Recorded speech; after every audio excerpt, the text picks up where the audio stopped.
Hello everyone and welcome back to another episode of the Belgian Football Podcast. My name's Ben and I will be your host. As per usual, I'm joined by Scott and Joris. Scott and Joris, how are you guys doing this evening? Hi guys, hello everyone. Always a delight to be back, of course, and bit of a strange week in the Pro League this one. One a little bit low in entertainment, perhaps. And in the same time, I'm still on a roller coaster. I haven't got enough of it yet. No, absolutely, you're right, Scott. I think the famous phrase from that well-known philosopher Kim Kardashian came to mind to me. There's that line where she says, "Where no one wants to work anymore," but in the Belgian Pro League, it's no one wants to score penalties anymore. I don't think I've ever seen a week like it. I think we just counted 4 penalties. Absolutely none of them went into the back of the net. Absolutely ridiculous. Anyway, let's move on to, as Scott said, not the most entertaining of weeks, but there was definitely entertainment within some of the games that we saw. Unfortunately, that wasn't on Friday night. Standard Liège 0, Westerlo 0. Charleroi beat Kortrijk 1-0, which had ramifications for the winless Kortrijk. KV Mechelen, they lost 2-1 to Leuven. Royal Antwerp drew 0-0 with Molenbeek. Genk 2-3, all with Sint-Truiden. That was the roller coaster that Joris was talking about. Cercle Bruges lost 2-0 at home to Union. Anderlecht in Club Brugge drew 1-1. And then Ghent beat Eupen 2-1. Let's start in Liège. We probably won't be here for very long because, there wasn't really a lot happening in this one. Standard had pretty much most of the possession, most of the chances, in inverted commas, I guess you could say, weren't really doing much with it. They really did kind of struggle to break down Westerlo's rigid, I guess you could say, back line.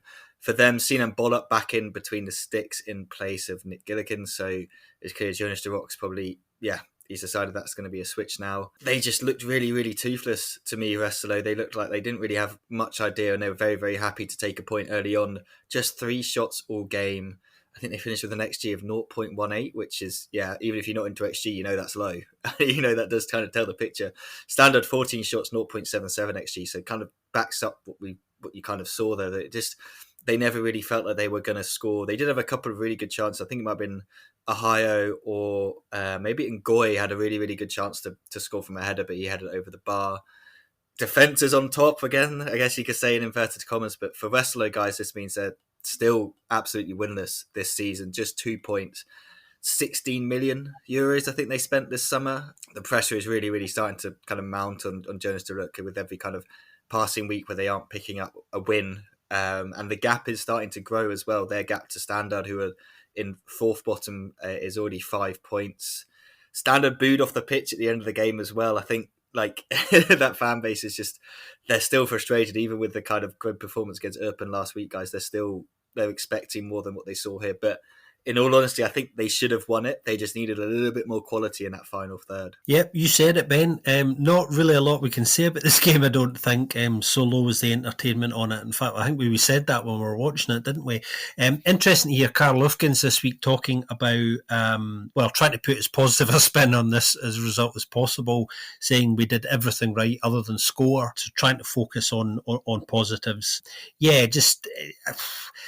Offensively, both sides rather grim, to be honest. That's probably the best I can say about this game, really. I can top you. It's the first clean sheet for both teams, so that's a good positive for both sides here. But otherwise, 6 goals for Standard in 8 games now. For Westerlo, 7. Regardless of not having held a clean sheet up till now, maybe this result was not completely unpredictable. Also for Westerlo, I'll try to give it a positive view. Like at least they did not lose. Otherwise, the gap would have been already 8 points until the 12 spots for the first non-relegation playoff spot. Probably would have hoped to close the gap a little more, of course. Yeah, I think that pretty much just sums it up. To be fair, they also kind of had a formation switch. Gone was the 4-4-2 in its place with a 3-4-2-1. So it's trying to mix it up a little bit, I guess, but it wasn't pretty viewing, that is for sure. However, they're not bottom of the league. That is the spot reserved for Kortrijk. They went to Charleroi. It was Ed Steele up against his former club, former club, if we go beyond Eupen to before. Just 1 goal separated the sides in this one. Marco Ilamalica was the architect. Really, really lovely cross to the back post. And Benza there to tap it in. Quarterlight lose again 1-0, and that, guys, is the end of Mr. Ed Still. We just want to kind of say thank you, I guess, to Quarterlight for making that decision before we started recording. That definitely gave us more to talk about from this one, and rather than speculate. To be fair to Eddie, he kind of said after the game he knew the results hadn't been good enough, but he was kind of pushing ahead to Cercle Bruges, and we had this moment almost where it was almost going to be kind of like a Groundhog Day for him, because we were at the game last year when he was at Charleroi, went to Cercle Bruges, got absolutely battered, and then got sacked while we were still in Bruges, I think a couple of hours later. He doesn't have to suffer that again, but that's kind of, the end of a pretty miserable year, I guess we could say, for Ed. He did manage to keep open up, but it was kind of more down to luck, more down to Zulte Waregem than it was down to the way Open played. For Charleroi, I believe it's their first win of the season, if I'm not mistaken, or at least, they got some more points on the board. A good time for Ilya Each, as I said, really, really nice cross for him, and Benza as well. I think, guys, he's probably been one of their better players to start the season. He's looking really, really sharp up there. They've got Zorgan still, so I don't know. I think this should be a building block for them. Whereas for Kortrijk, I don't know. I'm interested to hear what you guys think. I've got a kind of an idea of where they should go next, but I'll hand over to you guys to kind of give your thoughts on Ed Still, Charleroi, and Kortrijk. Well, I think it's fair to say that Felice Mazu will be mightily relieved to get that first win, because I think the pressure was building there as well, despite the fact that they weren't actually playing that badly in the opening weeks of the season. So it's kind of a big moment for them in some respects. And I think on the balance of play, they just about deserved it. I had a feeling this game was going to peter out into a draw, to be honest. So seeing one side come away with the points actually was kind of quite pleasing from a neutral perspective. Ilham Mahitra did have an absolutely great game, I thought. You're right, Ben. Really, really good, really strong game. I've had kind of slight concerns about the Charleroi midfield actually this season. I've not entirely been convinced that the balance is quite right, but that's just kind of my own personal feelings about that. Kortrijk, on the other hand, obviously the news being confirmed a little over an hour ago that Ed Still has been relieved of his duties, and of course we were wondering who was going to be the first under the axe. Was it going to be Ed Still at Kortrijk, or would Joris de Rocket at Westerlo go first? And Kortrijk have jumped first, obviously winless. The pressure was building. And I kind of feel for Ed, because he's come into Kortrijk at a time when it's a bit of a shit show for the club, to be honest. Chaos with the Kaminsky Group's pantomime acquisition that wasn't to be, and then obviously Burnley looked like they were coming in. That's now not happening. All of the recruitment was on pause during this time. So a really, really destabilising environment for absolutely everybody at the club. Not the foundations to build or do anything for anybody. So it's a kind of hiding to nothing for him. I really do feel for him. The cruel thing here is actually his last competitive win as a T1 in Belgium was back in February when he was still at Eupen, which is a horrible stat, and one which I think he will want to forget and hopes that everybody else will forget as well. I think he probably needs a little bit of time out of the game just to kind of recharge his batteries before he comes back in a new incarnation somewhere else. It was waiting for this one, not really a surprise, I suppose. Some more things to add there in Kortrijk, actually, that we could talk about. The strange story of Greg Gotthard not in the end, retiring. I think I was also last week, still after having signed for the club on deadline day, I think just a few weeks ago. And also still playing international break, even for internationally for Northern Ireland, I believe. So that was interesting. Also, the Burnley takeover then not going through, although I still have some gossips that it might still go through after all. But anyway, it's taking a lot more time for sure. Yeah, maybe that will we will see if that will happen if. When the new trainer is announced as well, that might have an impact. They might have an impact on that, or whoever would take over the club by then. On the game itself, then I fell asleep. I'm not gonna lie, I actually literally fell asleep during the game. I had to watch this game because it was the only one that I could watch in full on Saturday, but unfortunately I could not manage. So I guess that says something about it. For Charleroi, of course, mainly relief for the first win. In the first half, they played quite well. In the second half, they did not really. And Kortrijk, then yeah, they had very low expected goals in the first half, but at the same time, also they had 2 balls saved off the line in that first half. So that's yeah, expected goals doesn't always say everything, I suppose.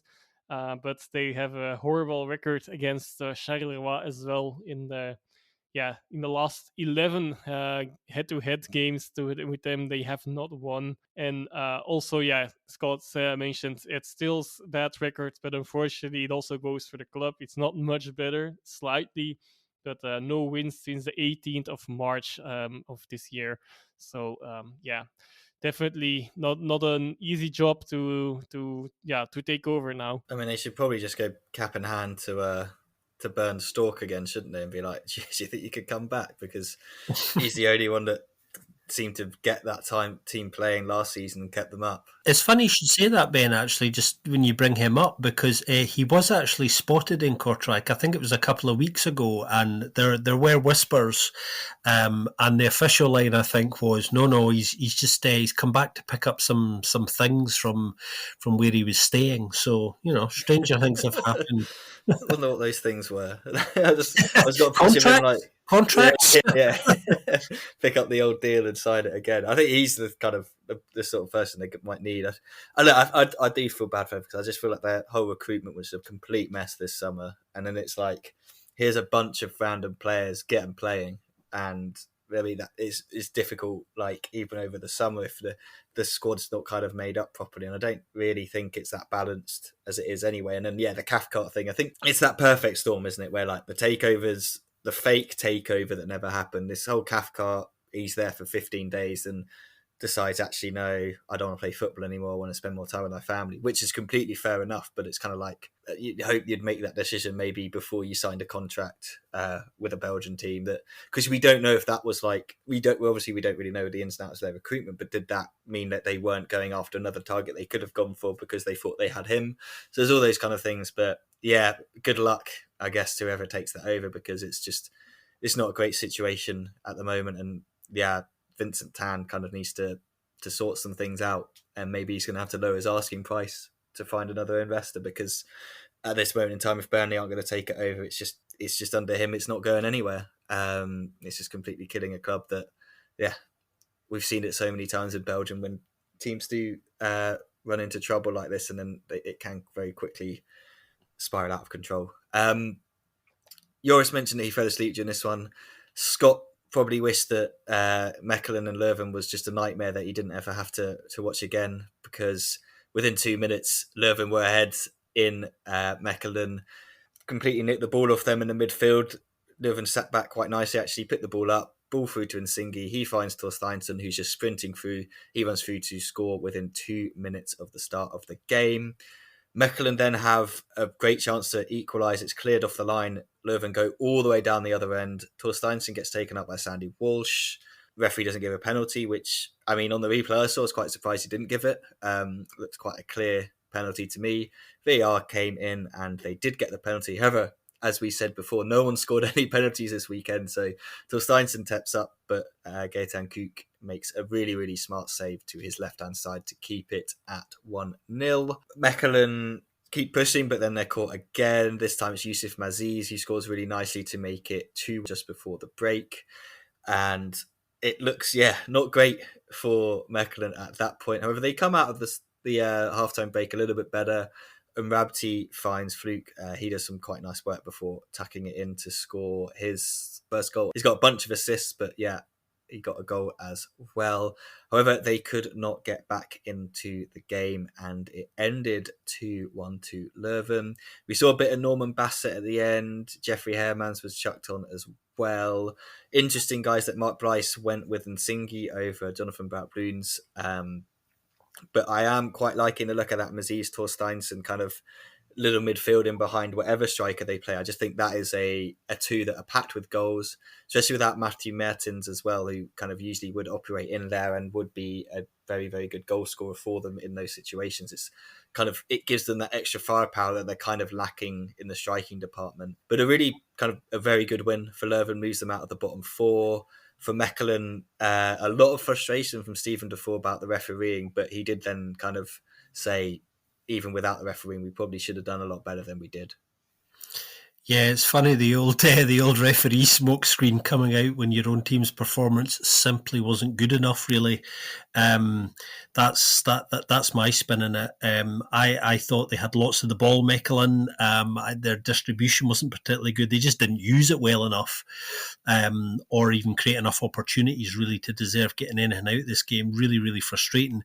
Patrick Fluck, who is, and not just because he's a Mechelen player, obviously, and everyone knows I have a quite a big soft spot for Mechelen, is a player that I'm becoming a pretty big fan of very, very quickly. I like his appetite and his attitude and kind of just what he brings to the team dynamic here. You know, he's a real team player and must be a big player in the dressing room as well. I think, you know, he's always communicating and motivating players on the pitch, and he's a really interesting player to watch. Great goal he scored, looking to provide. He's a hugely important player for them now, which made it even more strange for him to come off after only 64 minutes, especially after kind of pulling one back, a player who's at the moment one of the few positive driving forces, you know, in the team actually, and bringing something on a reasonably consistent basis, I think. So that was an odd one, and I know there was a lot of Mechelen fans who were really unhappy with that substitution. A lot of booing at half-time as well, you know, when they went in 2-0 down. That second Leuven goal in particular was, and I said this to you guys at the time, pathetic. Absolutely pathetic goal to concede, you know, no challenges, you know, waltzed right through the centre of defence, as easy as it gets. Just, you know, a coach's nightmare, to be honest.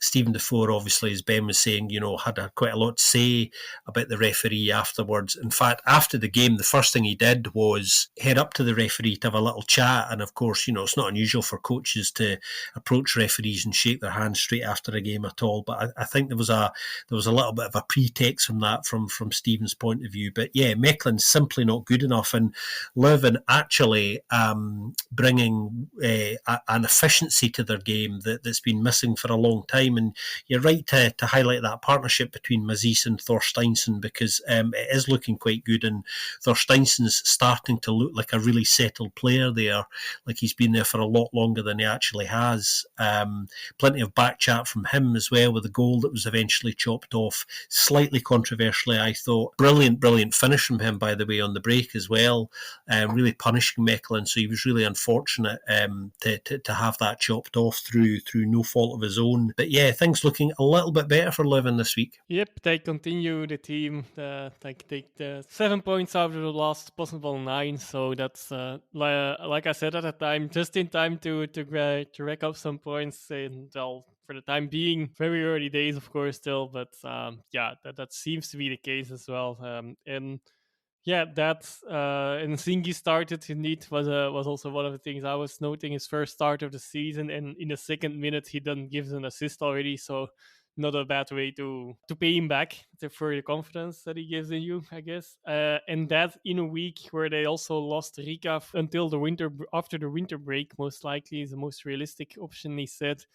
Well, while they're not that thick in their defense there, and while they had changed to the 3 at the back with Rika as well, which now they still maintain those. So they survived that first game without him there. Let's see how they cope with that in the remainder of his absence, and if that holds up. But in this game, it did well enough. Mechelen, the ball off the line and then conceding a penalty at the other side. That was what could have been a pivotal moment already, but then Koekes saved the penalty from Thorsteinsson, and that initiated the team of this weekend. Well, one of the teams of this weekend of goalkeepers saving penalties as well. Well, disappointing loss for Mechelen, of course. These are the games that they should win more of. Yeah, definitely. And For Leuven, yeah, 3 on the bounce, unbeaten, beating Kortrijk, beating Mechelen, drawing with Ghent, like that. If you'd offered them that at the beginning of that run of 3 games, they'd have definitely taken it. So signs of life, finally, for Leuven, which is good to see for their fans. Let's go to more penalty misses. This time, Antwerp against Molenbeek. We will talk about Antwerp in the Champions League a little bit later on when we do a European wrap-up, but Mark Van Bommel did come out after this game and said this was more frustrating than getting absolutely battered by Barcelona during the week. 0-0 they drew with Molenbeek, but they had 2 glorious chances to take the lead. Both of them missed by Vincent Janssen, but both of them saved. Let's say they've been saved by Deforney in the Molenbeek goal. To kind of sum up how this game went, Antwerp had 72% of the ball to Molenbeek's 28%. They had 14 shots to Molenbeek's 5. They did have pretty much everything going for them in this game, but they just could not find the back of the net. Janssen's first penalty, I thought it was a little bit soft, the decision, but Deforney made a great save to his left. For the second one, it looked more clear-cut as a penalty. Deforney kind of guesses that Janssen's going to switch it up a bit, dives to his right and manages to make the save. And then, thankfully for him, a defender was on hand to clear the ball after that because, for some other goalkeepers this weekend, there wasn't anyone on hand. But I think for Molenbeek, yes, they may not have had much of the ball, but this is a result that they are going to be more than happy to take considering what their ambitions are this season. You combine this with when they've obviously beating Cercle last time out, drawing with Standard Liège, then they draw with Antwerp. I think it's a nice kind of return after that 7-1 defeat to Club Brugge. It shows that they can be a bit more resolute defensively and they can keep a clean sheet at least, even if they were incredibly lucky that Janssen missed both of those penalties. Quick question, guys. Do you think he'll be taking the next one that Antwerp get? Or do you think once you've had 2, that's it, you got to hand it over to someone else? It's funny you asking that because I was just about to pose the same question. Well, I think Mark Van Bommel's got a decision to make. The decision he has made is that Alderweireld and Janssen must decide among themselves. It's interesting actually because with a question like that hanging over a coach, I always quite like a coach to come out and be quite strong about it and kind of make a decision. And Van Bommel basically saying, well, the guys can sort it out themselves, essentially, is a little bit worrying. But I do understand why he's done that, and it's not just because he's a Dutch coach, and Dutch coaches quite like taking that approach. So that's probably got a lot to do with it. My notes in this game, incidentally, I've got 2 notes here. One says Antwerp should have won it, no doubt, with an exclamation mark. But then you don't really deserve to win if you miss 2 penalties, aside from what else happened in the game. And Molenbeek happy with another exclamation mark. They're now sitting on 11 points after 7 games, and I think if you'd offered that to them before the start of the season, they would have absolutely bitten your hand off. They've been managing to pick up points in games where you also wouldn't expect them to as well, I think, this being one of them. So this is a huge point. In lots of regards, and they would have taken that kind of all day long, I think. So, their decent form continues. Yeah, and well, Antwerp should have won the game. They only had 3 shots on target, and we know what 2 of the shots were. So I'm not sure if that's also, even is an argument. A missed start by Antwerp, but I think they are a little bit lucky that they're not the only one in this position, that there's no real runaway team yet, even though one of the teams we'll be discussing later on is taking a little bit of advantage yet, but it could have been worse. With also they haven't the 3 of their last 4 league games were draws, so they are dropping some points already early in the season. But again, they're not the only ones. There's no damage, no real damage done yet. A few things will get clearer in the upcoming month or so for Antwerp and for teams around them. In the whole league, I suppose. And for Molenbeek, indeed, another point added. They'll take that any day, especially with the Fournier saving 2 penalties. It was. Did you see it in the second penalty? He was pointing where Janssen should put it, and he won the psychological battle there. I found that funny that Janssen put it exactly where he said that he would, or pointed that he would give it. Yeah, he definitely did, and it's nice to be talking good about goalkeepers, isn't it? They often get called out for some of their mistakes, but this week most of them, had something good to talk about. One that didn't, unfortunately, was playing in St Truiden against Genk in the derby on Sunday afternoon. This started out terribly if you're a Genki. Well, it started out terribly after half an hour, between a space of 31 and 37 minutes. No. It started off terribly straight away. Otherwise, you just do looking at the scoreline. It was it started really bad anyway, regardless of the scoreline. Yep, St Sudan playing that new brand of football just completely took the game to Genk, and it took them until the 31st minute before Abubakar Koita was just given too much space to cut inside and make it 1-0.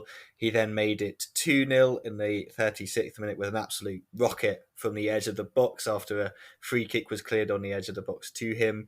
37th minute, literally a minute later, he was given a tap in that he almost messed up, because I don't know why he took so many touches, but he then did kind of dink it over Van der Voort to make it 3-0 to St Truiden going into the break. However, at half time, Vortvangen did make some substitutions. Tolu Alakadare came on. Patrick Hozowski came on. Hozowski would go on to get 2 assists in this one. But first off, it was Bilal El Kanous in the 58th minute who got Genk 1 goal back. 71st minute, really, really nice kind of chest control from Alakadare in the box. Ball came into him, he brought it down, put it past Suzuki into the back of the net. Initially given offside, it was really, really tight, but the goal was given. So at that point, St Truiden like, oh no, here we go again.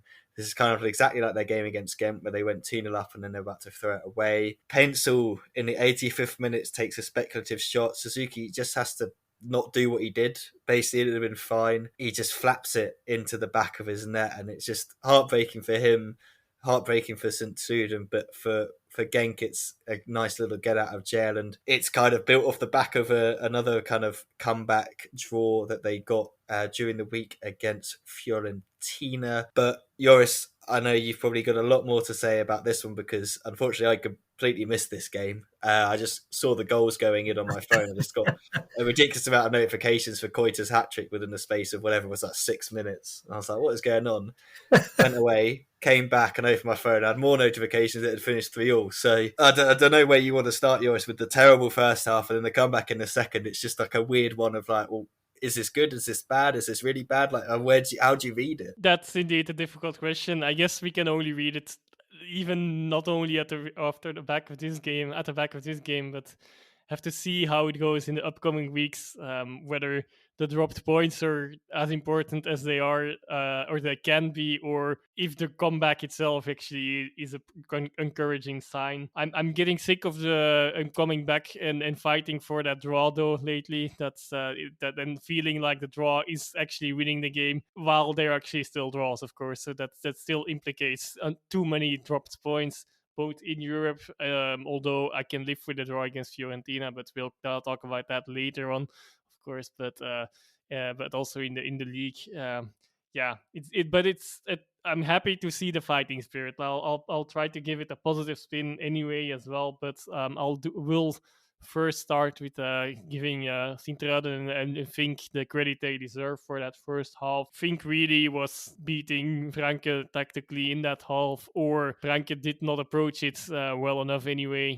Did not expect. I don't think he expected Sint-Truiden to be that good, even though we already seen, and I know he definitely will have known that they are a different team than last year around, and that they can do this to teams. But it was really a shameful performance from one side and for Sint-Truiden. And of course, that also means they really had their pawns in the right places and running them ragged. Like Ito, I found really impressive in midfield. Koita, yeah, that hat trick. That's the second fastest hat trick ever in the Belgian league as well. Yeah, once I was already complaining. I don't think I was already complaining again with you guys in before the first goal came, but I could have written along a lot of complaining messages there. But they were, yeah, I think were really nowhere. They were always second. The quality on the ball was not there. Then the fight was not there. The fight might have been there, but they were just second best on most balls. Completely deserved lead for Sint-Truiden, but of course, a lead or a 0-3 lead is still a different story, of course. Koita, that first goal, really quick movement, quick shot as well. Even though it still went in relatively centrally, but not much that Van der Voort could do there. I think the reaction time was so too difficult. And that second goal, well, just what a strike. It's a bit of a in the grand scheme of things, maybe a little bit of a lucky one because it's a deflected, or a free kick that bounces back and he's unmarked. But how he takes that one is just incredible. What was it? 110 kilometers an hour, I believe, that it went in. Okay. Again, not much you can do about that. Third one, there the mistakes are, of course, before that the whole defense were outplayed after losing one duel around midfield, I believe it was even, and on the sideline. That can't happen. On the other hand, I am relatively happy. Well, I am happy that they came back, for sure. Still no home win in the league since the 30th of April for Genk. That's another reason why I'm still not super happy with anything that is not a win at home at the moment. Also, no derby wins since 2021 for Genk either. Most of them have been draws, but nonetheless, as normally the bigger club in these confrontations, that's still not a good sign. And equal with Antwerp. So like whatever I said about Antwerp missing their start a bit, it definitely also goes for Genk. And the same thing also still counts as well, of course. It's not a dramatic start yet, but in the upcoming weeks will show which way the season could go.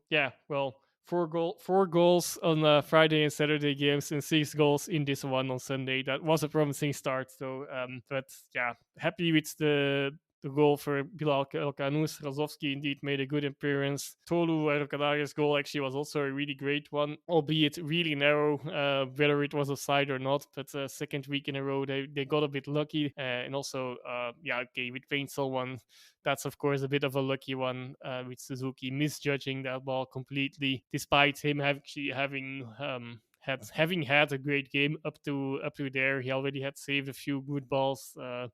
A header from Paintsel, I believe it was as well, or was it Bonsuba? Also, anyway, shot from Bonsuba and another header from Tolu as well. He really, up till then, he had held them in the game or in the lead.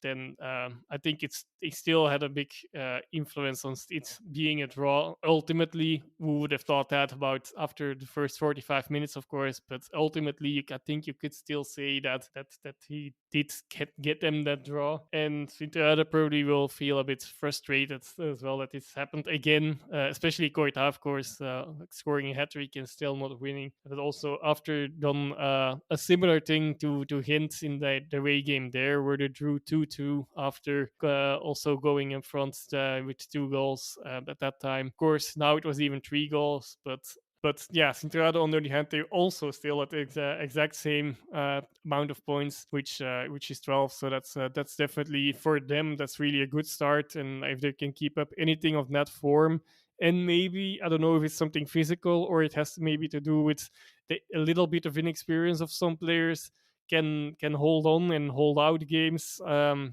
that they can compete at the same level for 90 minutes or at least long enough so that a game is won. Maybe they're really in for a good season, but interesting. They're definitely also an interesting side to watch, which is already an improvement in comparison to other the previous seasons.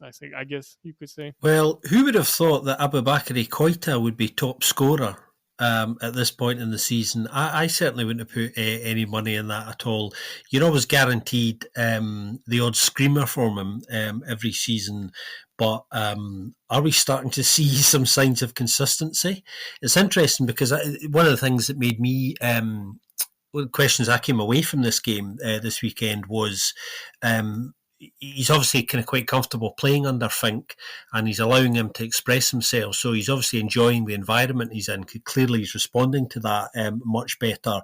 But arguably one of the games of his life, actually. Could have had more than 3 in this game as well if he'd just been a little bit more clinical, as Ben was hinting at earlier as well.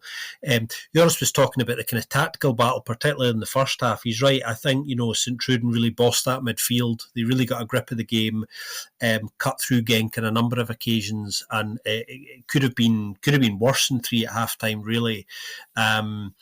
Painful stuff to kind of come out of that game, being 3-0 up at half time and still not winning it.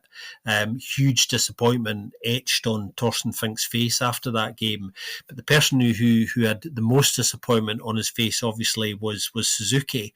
That goalkeeping howler was, yeah, it was a bad one. You know, the ball comes in, and I wasn't quite sure what had happened at first, but when you watch it back 2 or 3 times, you can see the actual indecision. You know, I think he goes to try and catch it, and then he changes his mind, and then he's not sure whether to catch it or tip it over, by which point it's kind of too late, and it just kind of, he falls back into the net with it. So a real horror show for him, which is such a shame, because he's been brilliant since he came in, and it's been the first kind of blot on his copybook.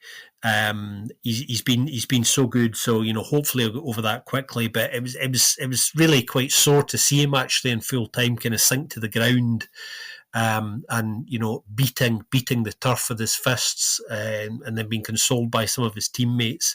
I think he felt that particularly personally, that, you know, the points had been thrown away because of his mistake more than anything else. And, you know, football's funny, the margins are so thin sometimes. Fair play to Rankin, by the way, as Joris was saying earlier. He did get some calls wrong, I think, in the first half.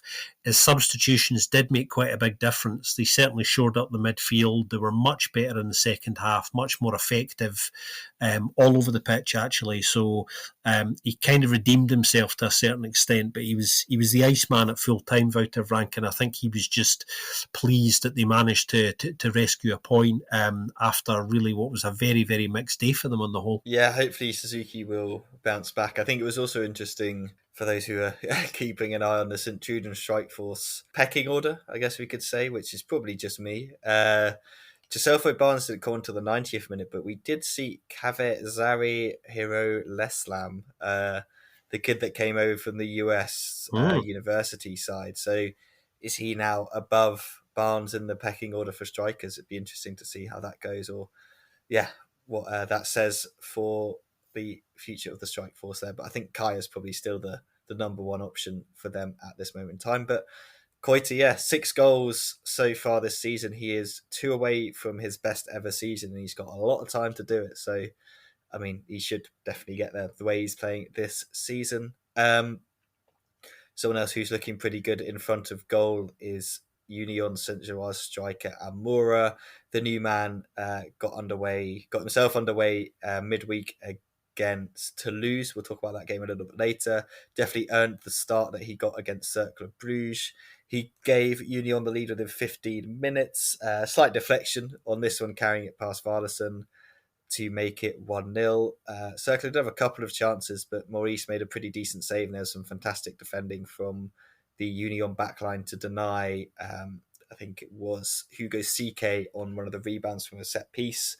Into the second half, Union caught Cercle on the break. Amura running through. I think Rollerson should have done a lot better with this one. He's had a decent start to the season, but I think, he didn't really fully smother the ball or kind of make himself big enough to stop the ball going through, and it kind of rolled in from Amura to make it 2-0, and that is pretty much how this one finished as well. Although near the end, Sene Miange did get himself sent off, came on in the 53rd minute, got booked in the 56th, sent off in the 82nd, so a brief outing for one of their more experienced defenders. I have to say, guys, from what I've seen of Amora, he's just got Dante Vanzir vibes written all over him for me, especially in the midweek game against Toulouse. It just felt very Dante Vanzir, kind of the way he ran with the ball, off the ball, all that sort of stuff. Slightly kind of like unconvincing finishing that he does have. Like, his midweek goals were really well taken, but then these are a bit more scuffed efforts that still found the back of the net. So I think they've definitely seem to have he just seems like that sort of mould of striker that they obviously lacked when Van Zier left, and then obviously Adingle also left as the smaller, quicker sort of striker to play alongside a big man like Nilsson. But really, really good result for Union that stops a little bit of kind of like a poor run or form that they were on for their own kind of standards. For Cercle, that is 2 defeats on the bounce, both conceding 2 goals in that space of time as well, but not too much to worry about because, obviously Union are one of the sides that will be challenging near the top of the league, you'd expect at the end of the season. So good one for Union off the back of European results. Just probably a little bit of frustration for Cercle that they weren't really able to kind of harm Union as much as they would have liked to. Yeah, really strong, efficient performance from Union, and very, very few teams go to the Jan Bridal and basically beat Cercle at their own game. The intensity and the aggression of their play, of Union's play was brilliant. I mean, these sides, and we've touched upon this a few times over the last couple of years, actually. Both these sides generally play quite a similar game, or at least try to. And when these two meet, I always get a little bit excited because I think, okay, we're going to see lots of offensive football and lots of opportunities, which we did again here. Union really clinical with theirs, and normally it's Cercle who, when they're playing sides, they're right down your throat and trying to really squeeze you on transitions. And this is how this game turned, but in Union's favour. Cercle losing key duels and key areas of the pitch, which kind of led to key moments. So it was really interesting to see a side school Cercle in their own school, if you like. One quite concerning thing for Cercle I've noticed is that they do take a lot of shots in games, and their shot count number is amongst the highest in the league still, albeit we're only eight match days in. But what I've noticed looking at the numbers is that the quality of those shots has been dropping recently. So just under a quarter of those shots are actually on target. This is the total number of shots. And this weekend, they only had 6 shots in this game, and only one of them was actually on target. So their kind of offensive on target prowess is dropping, despite Kevin Denke generally performing well at the moment, and that should be a real note of concern to them, I think, because they obviously are relying on, I was talking about high turnovers and transitions in key areas of the pitch, something they're normally very good at. If that's not happening for them, and even when it does, their on-target offensiveness and efficiency seems to be dropping a bit, then that suggests, some other issues somewhere. So that's something, obviously, for their data team, I think, to have a much closer look at, because that would be a concern to me and symptomatic of perhaps a bigger problem coming as well. I noticed as well that recently Gaboho hasn't been starting as often as he had, and I don't know whether there's an issue there of some kind or not, but that's kind of a slightly strange one to me, because I think he offered quite a good offensive threat and was a good link-up player for them. So I'm wondering if there's any kind of link between him not featuring as often from the start and perhaps the offensiveness, the efficiency, kind of dropping slightly. That's just a question I would throw out there. But yeah, strong performance from Union, and they will be delighted with that, because that is not an easy place to go. And they needed a win, of course, as well, after 3 league games without. And actually, you guys touched on everything I wanted to say as well. Indeed, only one shot on target for Cercle, 2 losses in a row as well. So nothing to be worried about just yet. But they also need to be a bit wary that they don't go down a slump. And on the other side, indeed, a very lively, I've had written it down, Amoura. And well, I guess lively is indeed what you would say about a type of Van Zer. So like Van Zer. So yeah, that's definitely something to have an eye out on. He had a great start in the league, and let's see if he can continue that form as well. Of course, it's still early days to really make a good profile out of him, or to see how good he actually is. But he has had a great start with now already 3 goals in 3 games for Union, of course. Yeah, that's always a good start for a striker if you start doing that, and I think he's going to become one of the fan favourites, judging by their reaction to him so far this season. Let's go to Brussels, where it was just very, very Danish this week, wasn't it? It was everything in this game was Danish, basically everything that Well, happened. pastries or nationalities or both. Yeah, probably both. I'm sure there were some Danish pastries being served in the posh seats for Peter Schmeichel, who was there obviously to watch Kasper Schmeichel make his debut for Anderlecht. We'll talk about what that means for Dupé after. I'll interested to see what you guys think, because obviously that was one of the things we touched on a little bit last week. It was Anderlecht's Dane who got the first real moment of this one. Kasper Dolberg tapping in the 40th minute to make it 1-0 to Anderlecht after it was from Sardella that the ball came over. Unfortunately, he then picked up an injury, so had to go off injured at halftime. Another Dane in Delaney had to go off after he's been confirmed he broke his collarbone. So they had lost two of their Danes. They then allowed, this is Anderlecht in the second half, allowed another Dane to just run with the ball wherever he wanted to in Philip Zinkernagel. Absolutely no pressure put on him whatsoever. He found Skov Olsen, who had far too much time and space to smash in to make it 1-1. If you don't know, Skov Olsen is also Danish as well. So it was just Danes everywhere, to be honest. I guess I watched most of the second half of this one, and the thing that kind of really struck me was just it felt there was real lack of any quality on the ball. Like that moment from Zinkernagel was, and that Olsen goal, that was kind of the moment of real quality, but it just felt very, very scrappy, very, very bitty. Kind of summed up by Hazard had a glorious chance to score for Anderlecht, just smashed it over the bar, and it felt like no one's really taking this game and trying to just make it into a more exciting game, a more kind of quality filled game. Like Amuzu was definitely trying. You could tell he really fancied himself against Sabat, the right back for Club Brugge, but I thought he kind of stuck to his task quite well. Amuzu would outpace him at times, but then his kind of final ball or final shot just wasn't really good enough.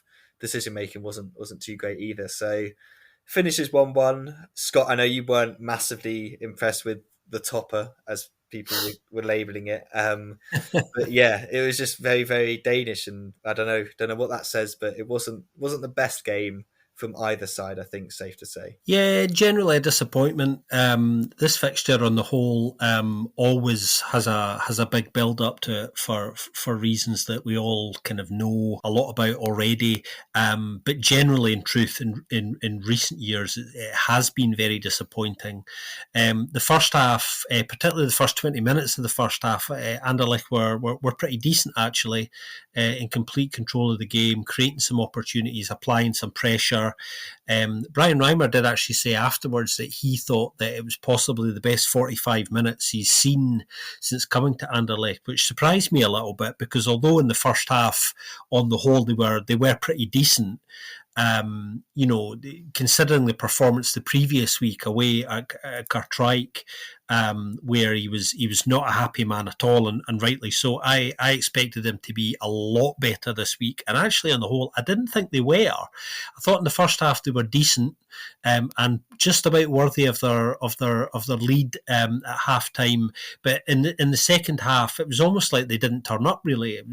They seemed kind of like a side content trying to play a 1-0 win, to be honest.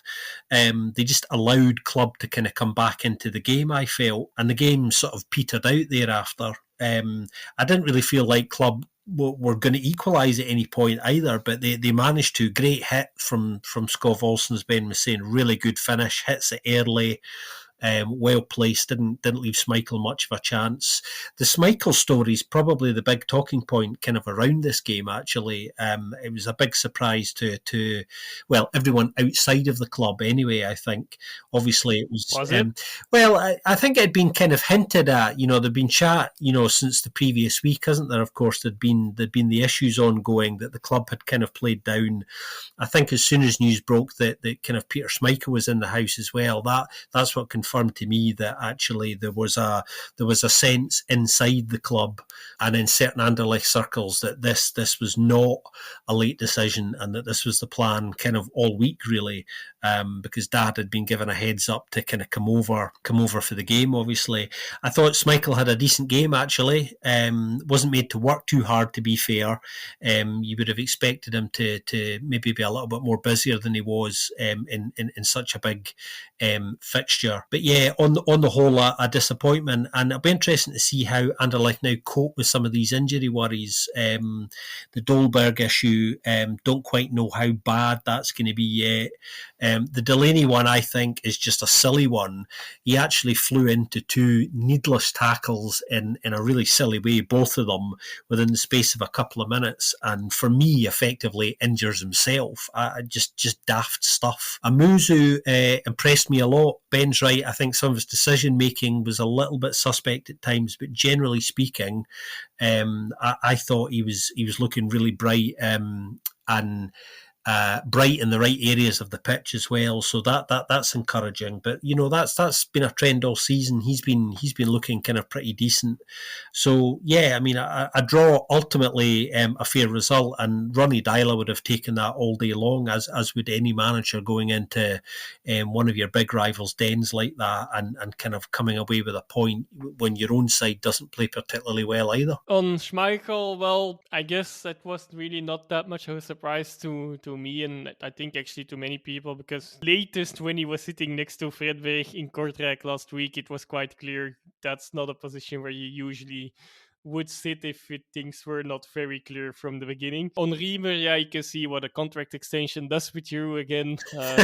One week you're finally a bit more realistic and not sugarcoating things, and the next week you got an extension and you go back to that. I guess that the Anderlecht had only one shot on target. They were very efficient, for sure. It's a third draw in a row as well, so they're in a bit of a weird streak. But it's again one of the teams of the season. I think so far there's a lot of draws, which is one of the reasons why there's not really one team really, or a few teams running away from all the other sides as of yet. Yeah, on the topic of draws, it's also the 7 draws between those two teams in the last 8 encounters. So if you're a betting man, you also know where you should put your money on. Skov Olsen scored his 5th goal of the season already, which is quite impressive, of course, given that he's not an out-and-out striker.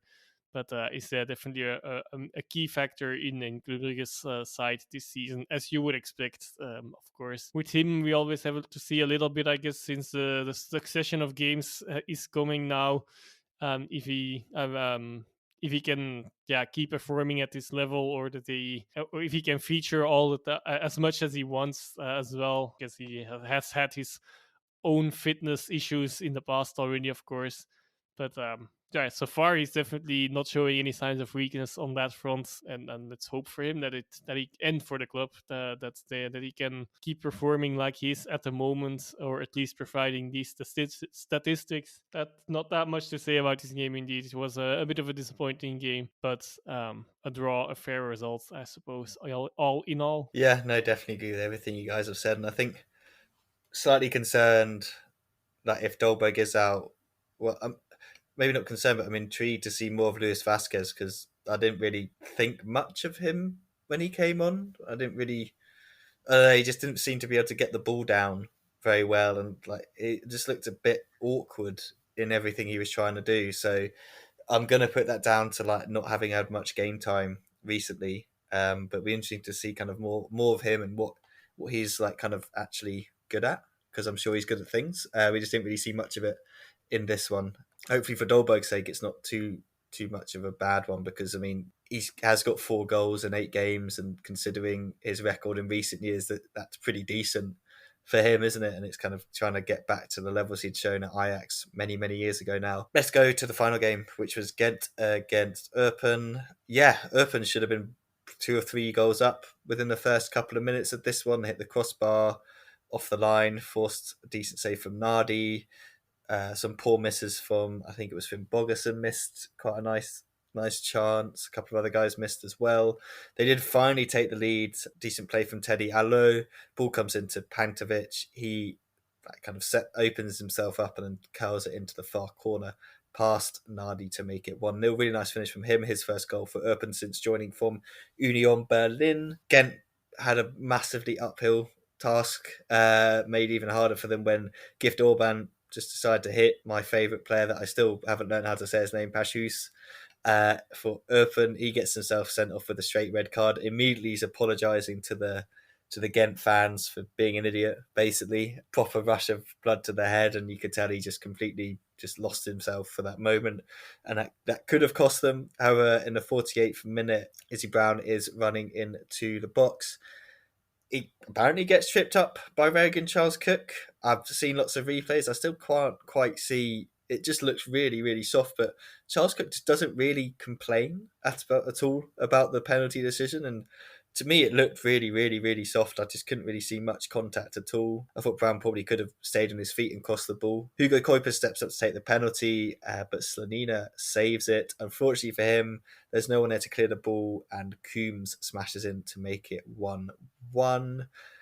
Literally just under 10 minutes later, it's 2-1. Tisadali with a tap in at the back post. And yeah, Erpen still had some chances after that. Again, from Bogerson missed another close one.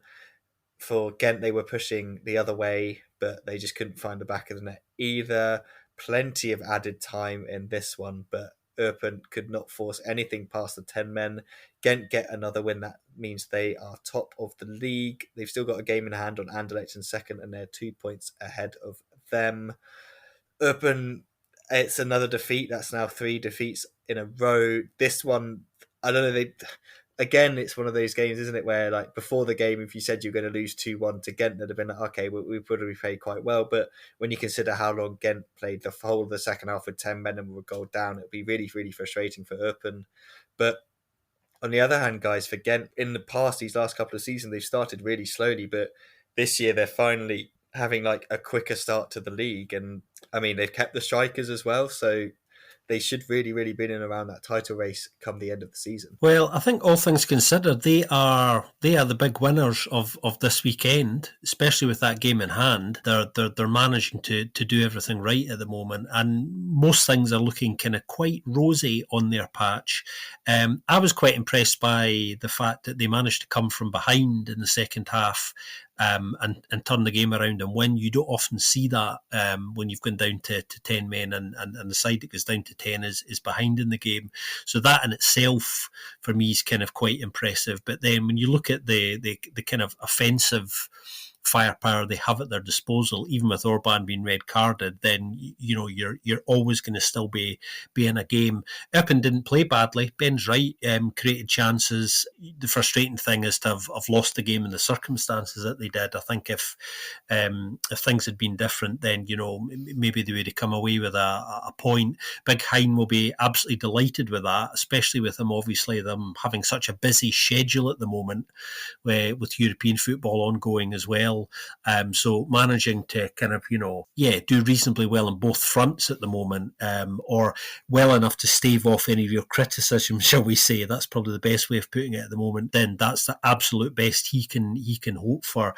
Erpen will be all right ultimately, I think. They, a bit like St Truden so far, have been one of the surprises of the season for me. Yeah, they'll win some, lose some, but when you look at how they're playing generally, there are a lot more reasons to feel positive about the Pandas than I would have imagined before the start of the season. Only worry is if they continue the trend of the last 2 seasons, if their drop off has already started, which might be a bit early, of course, but plenty of time to gather some points still, of course, and they placed themselves in a good position already, of course, so far.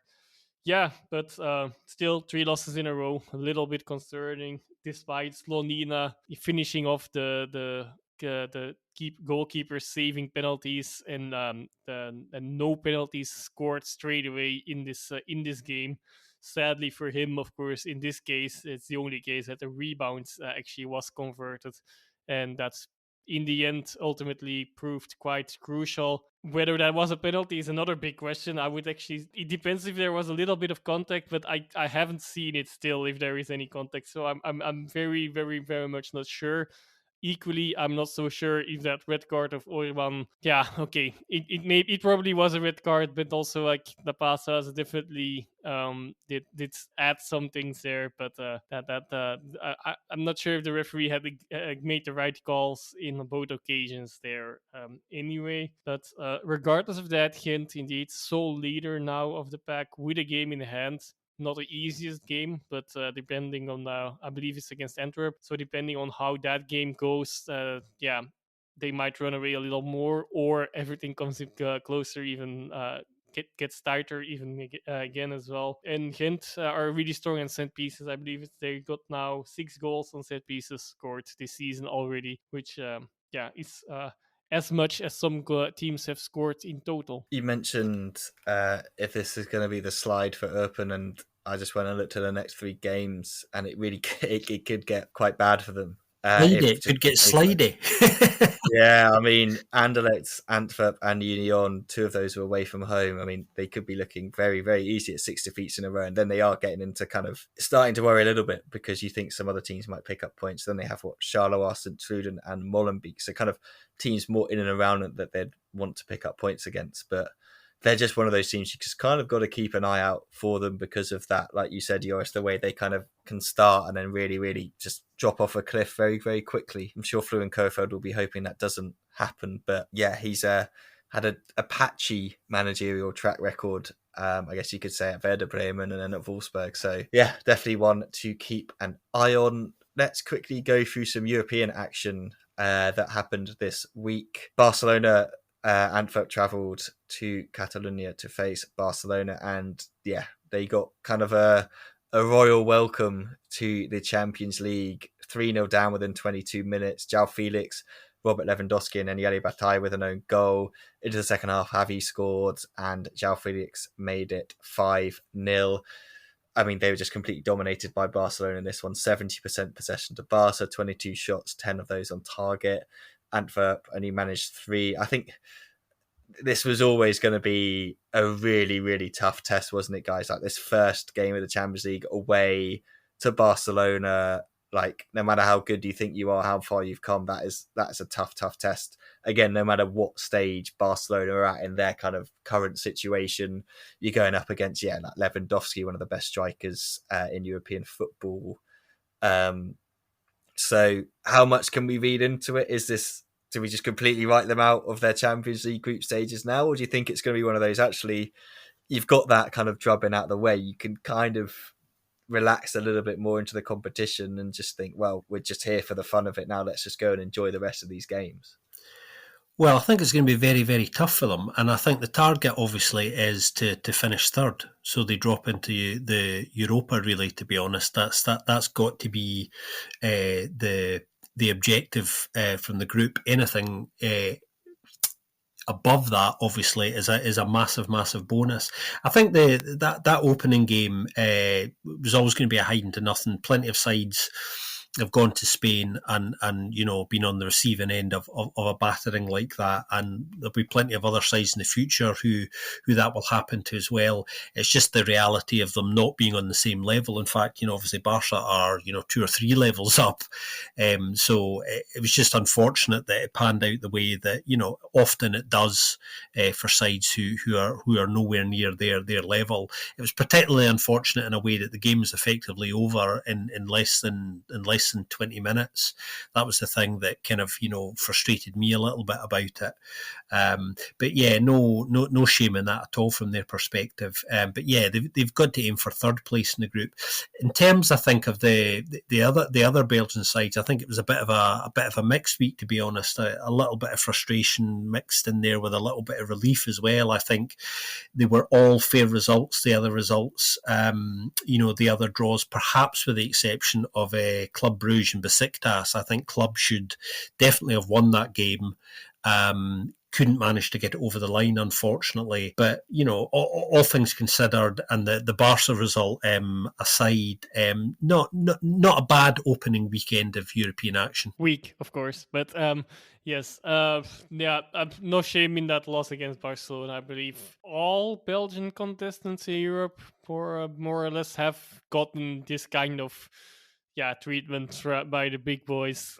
Sometimes, I guess, Gent haven't in that one time they were there, but they also didn't have this really out and out top team in that group there. So, well, and in that sense, maybe it's good to get it out of the way. And, well, whether there's less pressure now, I do not think so necessarily, but it's good that it's out of the way anyway. And now they can start focusing on getting the points where they would want them. Also, if they still would try to go through, I don't think anyone would beforehand expect them to get first spots. But who knows what happens with the Shakhtar and Porto games? If they can get enough points out of there, maybe they have a shot at third, definitely, and maybe even second spot, but it's way too early to tell. The other European games, like Scott touched on, Club Brugge definitely had plenty of chances to win that game. Also, a bit of a sour one because Turkey is the one is the country that's closest and the biggest threat to Belgium at the moment in the coefficient list, and because of not winning that game, they actually had a slightly better week than Belgium had. If Club Brugge would have won, then Belgium would have had a slightly better week. But on the other hand, the positions that they are in, even if, and that's still far away, if Turkey would catch Belgium, nothing changes in the European tickets, so it's the same amount. It's more if there's more as a buffer for in the future if you look down. And of course, for looking up, we need to get some more wins, of course. But arguably, so many of the teams actually had their most difficult opponents in this group this first game week already. Yeah, and they got something out of it at least. But now it's, of course, still the time for them to get the points where they want them or where they would expect them to take them. Yeah, and also I'll give the quick shout to Arne Tone 3220, I believe. I would say we'll ask this question. Can you guys comment on Antwerp's game against Barcelona in the next episode, please? So I think we just did that. I agree that I believe that I said that last week, that they won't be able to compete in both competitions. Can't really make that full conclusion yet about in like I said before. Can't draw any conclusions out of their first game against Barcelona. These are the kind of games that happens to Belgian sides in Europe, in the Champions League specifically. Sometimes, let's see what the future holds. But I am a bit wary from the start. I'm a bit skeptical about the depth in their squad. Who knows? We'll see. I don't know if that's a satisfying answer or not. Yeah, I think I agree. Definitely agree with that one. And I mean, Club Brugge should have easily beaten Besiktas. Had so many chances that they just completely wasted there.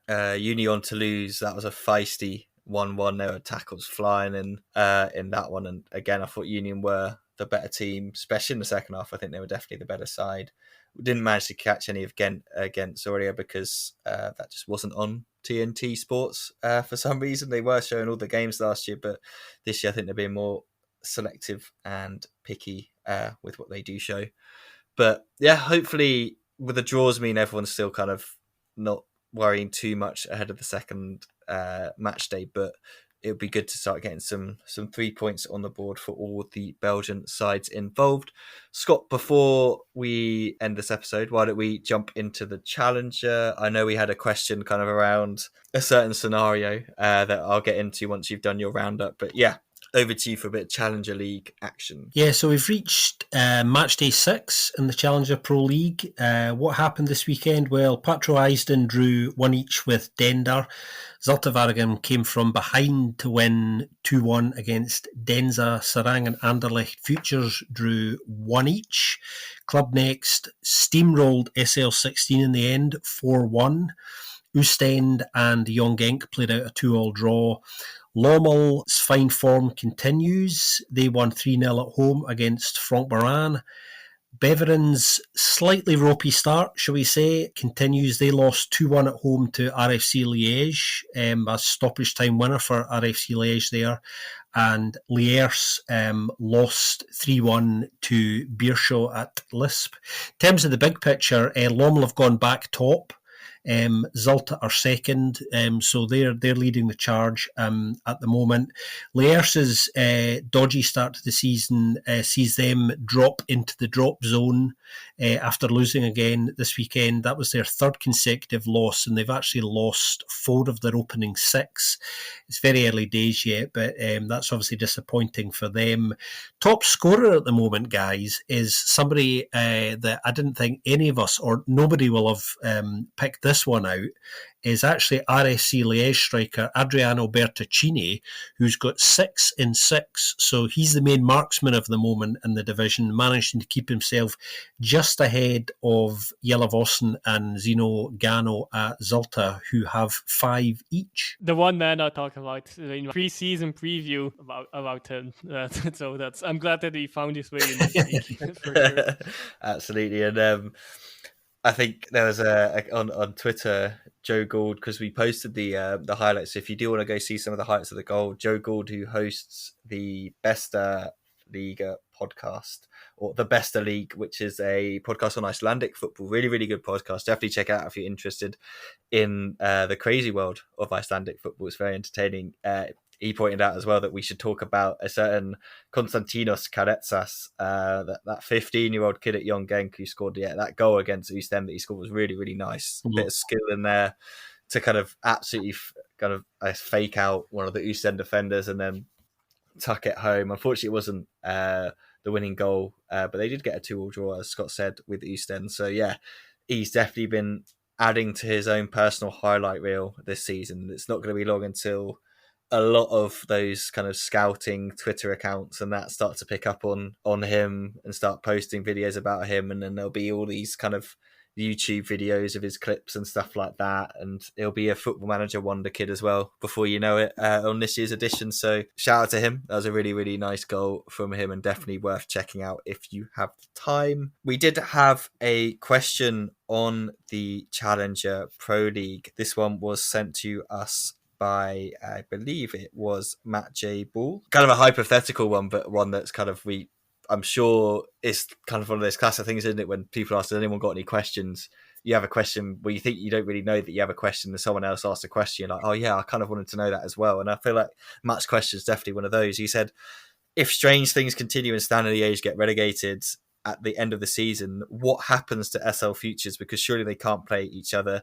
Is this a fault of the B team system? Basically, Matt, if Standard do go down, which I'm sure their fans don't want to hear, even contemplate, but if they did go down, no matter where SL16 are, I mean, obviously if they get relegated, they get relegated from 1B and then it's fine. But even if they were like top of 1B, they'd still be moved. They'd get relegated just because they can't play in the same league together. So it has been thought about by the powers that be. They're not going to allow some sort of chaos situation where you've got SL16 taking on Standard Liège. So maybe they'd give them a run for their money this year. Anyway, I think that is probably just about it from us this week. As always, guys, it's been a pleasure sharing this time with you. Yeah, an absolute delight, and enjoy the action this week, everybody, because obviously we've got some league games coming up over the next few days before we even get to the next match day. Yes, finally, the league, it's like actually right again. Like the amount of game day of matches played will be better, and that's the only time it's actually really more clear to make a bit of conclusions and so on. So I hope that this will help me specifically and everyone in general to have a clearer view of how this season is going, where it's headed. Yeah, absolutely. So Wednesday we've got Antwerp against Ghent, and then we have Thursday Molenbeek against Union and Club Brugge against Genk. So as Joris said, we'll be all caught up on matches played, which it makes it a lot easier to draw some conclusions from those opening match days.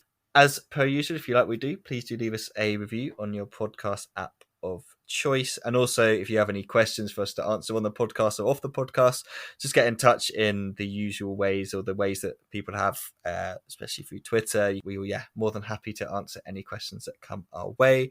But as per usual, thank you very much for listening, and we'll speak to you very soon on another episode of the Belgian Football Podcast.